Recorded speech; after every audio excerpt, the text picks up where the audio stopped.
Hello, it's Pink Giraffe, and today I'm going to be talking about things that I think Crema need to improve. Now, you may know me as I love Temtem. I've played over 5,000 hours. I love the game. I love the company. But there are challenges that I have faced both in the early access and as well now upon full release. So let's dive into that today. Firstly, the user experience. We've had a lot of complaints about some of the UI decisions, such as the flee button. It's very easy to misclick. I've experienced this as well, especially when changing inputs from keyboard and mouse. There is very little delay, and you can accidentally run away very, very easily. And there's been so many readers broken. So, yeah, that's one of the things. Double purchasing. I've read many instances of people buying the same thing twice, even from the premium store, or using the trade hack or the hotfix trade swap, double clicking and just you used to. These are some little things that, they can be improved. And kind of one of the issues with the misclicking, breaking radars, is why do even radars have to break? There is no skill, no, it doesn't expand your talent for not breaking a radar. It's just super punishing for no reason, especially if you spent 800 feathers on a 5% radar and it breaks because of a misclick. It's not good design. Kind of taking that to another level is the support for neurodiverse people. Now, the game does a really, really good job at being diverse in many ways. Diversity in cultures, races, queerness. So, Max is non binary. There are some LGBTQ characters out there. And this is all great. But when it comes to neurodiversity and making the game accessible, there are a lot of challenges with that. First of all, again, the breaking radars. It's kind of requires you focus on a very boring and monotonous task. It doesn't have to be there, it's just punishing. That's just, no, just cut that out. Secondly, colorblind support doesn't exist. And especially when it comes to fishing, a lot. And when I say a lot, I mean a lot of people struggle with the fishing. And I know the devs looked into it and they said the way Temtem is built, it's very difficult for them to implement colorblind. So it's not like they don't want to, which it sucks, but it is kind of a lack of foresight in some ways, and I'm sure you can change stuff up regardless. It's just, and one of the issues with this is that one of the newer endgame quests to get to the Arctamers requires you to fish. So this is just a terrible experience. Because before, colorblind people would just be okay, I will opt out of fishing. Now they have to do it at least once and be very miserable just to get to the Arctamers. And the reaction time of puzzles and fishing, this is Temtem, it's a monster collector, it's turn-based.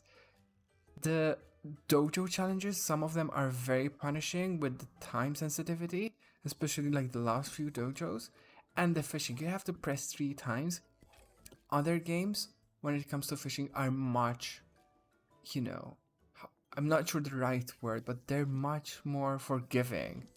And that's much more simple because the reaction time of the fishing is not what you're it's not a task required in a turn-based MMO. So I don't know, these decisions, it just makes fishing so much harder, especially if you want to multitask and watch something on the side. Otherwise you're just gonna be bored. Yeah, so let's go into the next. Now, before I get too riled up on the fishing, let's move on to the third point, the reliance on external websites and support. So Crema does have a support team and page on Zendesk. They have a Discord which is quite active. They have forums where you can report bugs and request in-game assistance like you get when you get stuck. But they are all external. Now I get it, when you're like in early access, you expect most of the issues to be fixed by 1.0, but a lot of people have been being stuck and will have to sign up to a forum where it does not support a lot of email addresses. Like, many people, like, I registered, I got no confirmation email, and you have to tell them, yeah, use Gmail. Oh yeah, that works. But you're already relying on a forum that doesn't work all the time, and then they have to wait for manually to get unstuck. You know, not too pleasant. Secondly, there's a lot of key information, such as mounts do not give you an advantage before you complete the side quest or the story, or the dice are one-time use only, etc. And these are on Zendesk, right? This is great information, but it's not in-game. So people are buying in-game, they realize they're not getting those, you know, the item is not exactly what they expected, and they have to go on Discord and ask people, or they go support and get the real answer. Now, again, Crema do allow refunds, which is great, but again, it's not listed anywhere in game, and a lot of people come into Discord like, oh, I double-clicked this, it's a shame, I wasted my Novas, you know, and I point them out, you can refund this, and I send them the link for the support, and like, wow, I didn't know. But why didn't they know? You know, especially when it comes to real money, I think highlighting the support in-game is essential. But, you know, I know Crema have, like, good intentions, and they have, you know, they're a nice company, but some of their decisions, they lack the foresight, on all honesty. Now, we did mention the shop a couple of times, so let's go into the rotational shop and its pricing of the items. This is a point of contention I have, and I think many others have. Now, let me start with the good thing. The Tamer Pass is super worth, right? They improved the experience, so you can easily kind of get to level 60 now. It costs 750 Novas, which is technically less than $750 dollars or euros, and you can get like 1,000 Novas back, so it is profitable, and you get like mounts, seals, so many things for just a cheap price. The issue is then the pricing of the single items. Now, the one-time use dice have already kind of been in the hot seat a bit. They have been disabled after a week because they were being wasted, you know. Someone buys a $10 die, which is like, okay, it is the coolest die, it just changes all through rainbow colors. But it is a one-time die use, and each item has multiple slots. I get it, you don't want everyone to glow, but then you just use another die, it overwrites it, and bam, it's wasted. And that's why they disabled it, because many people were wasting these dies, and I think they need an undie feature. Even then, the pricing is a bit, you know, but I get it, you don't want everyone to glow, so I'll let that slide. But the seals, if you look at the seals, so the ones in the Tamer Pass, there's like fireworks, music, seal note, etc. They're kind of interesting, they're intriguing, they're beautiful. Then there's the one in the shops, and there's like all PvP, like Get Good, Trust, Number One, and they're not too inventive, it's just a font, so they're not too diverse. And their pricing is around like 12, you know, like 1,200 or 1,500, which is like $12, $15 equivalent, and you can only equip it on one time at a time. So it's not like the worst, because I get it, you don't want like all your temps to have the same seal, but at that price range, I think you need to do better than just a font and just words, because I think that's lack of creativity, lack of design. Like, yeah, I want more fireworks, I want more music seals, I want more kind of poppy animations. This is way too PvP oriented, and the price is way too much for the lack of creativity. So either be more creative or lower down the price. I don't think it's excusable to have that price. And the last thing about the pricing is the mounts. Okay, mounts, I get it. They're well priced, like 1600 Novas, so like usually around 15 euros, $15. But the issue is you have no idea what mounts are coming next. Now we did see some mounts in the trailers. But sure, you buy a mount, you can only refund in the next 2 weeks, and then like 3 weeks later you get a mount that is better in the shop. And you're like, you regret your decision, so then you decide to not buy any more mounts because you have no idea if there's gonna be a better mount that you like. And I think this is one of the issues with the rotational shop, the lack of information on what's coming in the future. And it kind of encourages you to spend, but I think it has a problem both for the player and Crema themselves, because if I spend money and I am unhappy, one, I might ask for more refunds, so that's more support work. And two, if I feel like I got a bad deal because there were better things for the same price, I am more likely to not spend in the future so I don't get bitten again. And my suggestion is that, especially for things like mounts, create a schedule. Tell us what mounts are coming in season 1. So I'm like, okay, we saw Galsy in the trailer and I want Galsy, so I will keep and save money for the Galsy or for the Pukey. But there are some that are not in the trailers perhaps, and there were data mining leaks that have been shared throughout Discord, and yeah, there were some really cool mounts that I cannot talk about, but I just refunded my candy car so that I get a better mount in the future. It's stuff that I think it's a bit dodgy. Now, I'm going to go. Now, let's take a break from the pricing and let's go into more gameplay aspect. The quality analysis. It's no longer an early access game. When it's early access, you have plenty of reason to like, okay, yes, there's bugs, it's early access, it happens. But now it's 1.0. I get it. Launching on new platforms like Switch and Xbox can create multiple issues. You have to collaborate with third parties, and I get that. However, there is less leeway nowadays. Why Nintendo takes 5-10 days to approve a patch, so you cannot really hotfix as quickly as you used to, so there's already a limitation. You need to have better foresight. And it's not just the platform issues, like the ever-shifting tower. I've done a couple of runs on my YouTube. You see them, they're full of bugs. Overlapping rooms? No ladders? Like, what the hell? And like, okay, the soft locks are a bit of annoying, they fix them after one patch, but it's been like almost a month and I can't really complete an ever-shifting tower because of bugs. It's frustrating. It's the most thing I was looking forward to.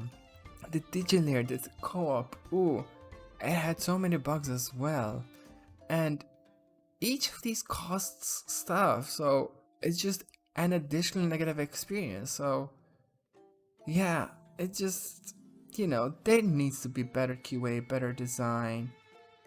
And I get it, it's their first game, it's an MMO, it's a big thing. However, it's not something you can afford to, because you lose players, you lose interest, and it just destroys a lot of the momentum that you try to build. And for me, it's hard to stay encouraged to play all the activities if, they're lacking behind on some of this stuff. And since we are speaking on the endgame, let's talk about the endgame as the 6th point. The grind and the cost of endgame is a bit too much. And for the little rewards, right? So you have like free time, dojo rematches, etc. They're all capped pension rewards, so there's a limit to how many pensions you can get, which is already a big limiting factor. But even dojo rematches, you need a good team to get. And how do you get from endgame to get a team for dojo rematches? It's a lot of grind. And yeah, I don't know what the design is intended to be, but it is very frustrating for most people. The easiest solution I found for my friend is for me to land him perfect Tems, and he beat the dojo rematches, and he had enough skill to beat them, so now he's using that money to get his own dojo rematch team, which, you know, it's a bit backwards in the way it's designed. And kind of similarly, the endgame island activities, they're not endless as one would wish they'd be. First of all, they cost like 6 to 8k pesos for each token. Sure, you get one token each week, but that's really not it. And for the feathers they give, it's a lot of time investment, pencil investment. You know, I don't know, it's a little bit less than satisfactory. And one of the issues I have, which I will go into soon, is the playstyles that you are encouraged to do.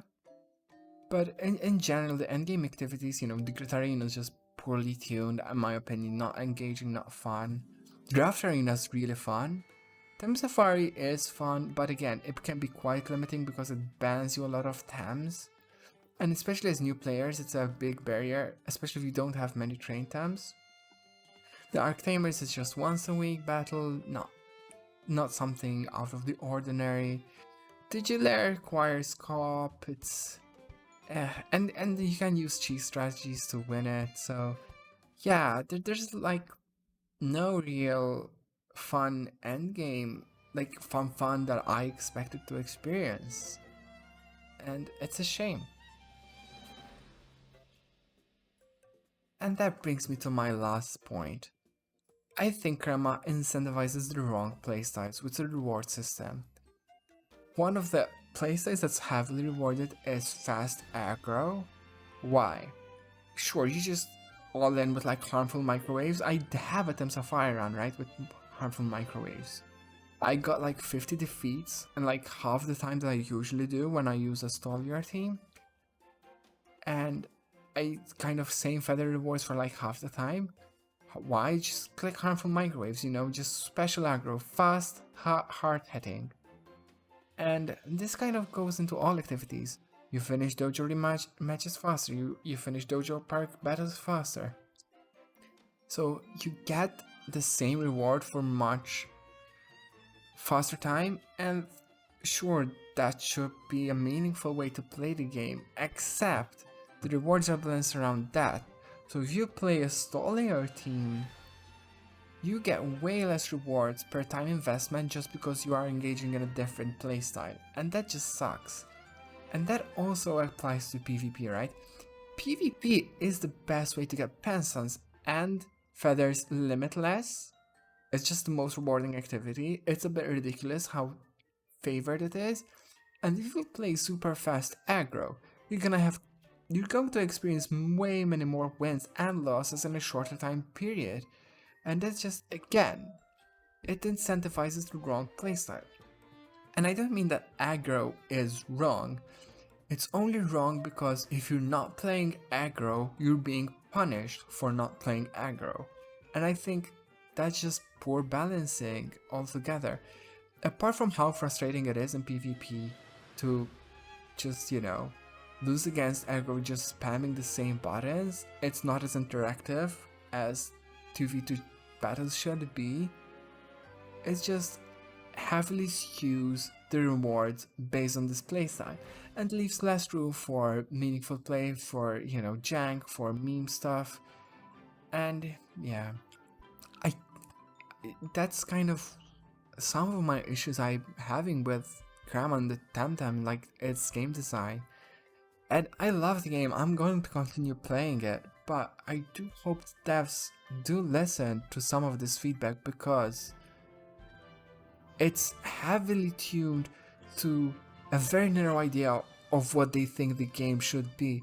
They're punishing a lot of players in the user experience just to prevent botting, to prevent, you know, real money trading, and that's great. It's one of the challenges of the MMOs, and I acknowledge that. But if you're restricting too much, you're losing a lot of players as well. And if players are not having fun, it doesn't matter if there aren't any bots. The players are not having fun. So, yeah, we'll just see where it goes. The next update should bring, well, not the next patch, but yeah, the next big update should bring Showdown, the Beauty Salon. So we're hoping with ranked version 2, some things will change. I do have faith in Temtem, in Crema. It's a very solid game, and I do encourage anyone to play it. The story is great. It's totally worth the price point. I think the issue is with the end game, motivating players to stay on. And yeah, we'll see where it goes. I do thank you for watching. If you have any feedback, you can leave it in the comments below, but also do it in the forums. Do valid constructive suggestions. I definitely have filled the forums a lot. I think by this point they might hate me a little with how many times I post criticism. But yeah, if you have solid feedback or suggestions, do post it. And yeah, thank you for watching. See you around the Airborne Archipelago. Bye bye.